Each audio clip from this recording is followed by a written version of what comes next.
Ang daming humahanga sa bagong role ni Daniel Padilla bilang si Andres Malvar. Sa bagong action serye ng Kapamilya Network ang Incognito.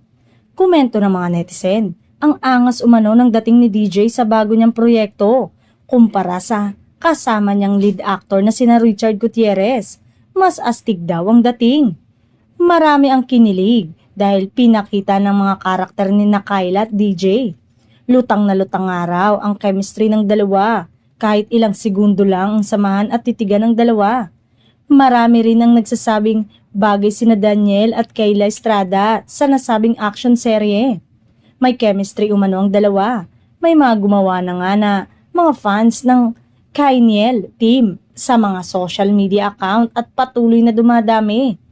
Samantala, ang ibang fans ay umaasa pa rin na may destiny ang Katniel. Too good to be true. All said everyone deserved the second chance.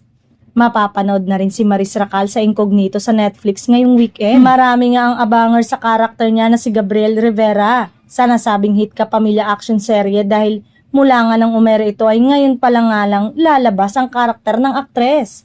Mas lalo nga raw magiging exciting ang Incognito dahil maliban sa intense action scene ay magkakaroon na ng romance at comedy flavor ang serye.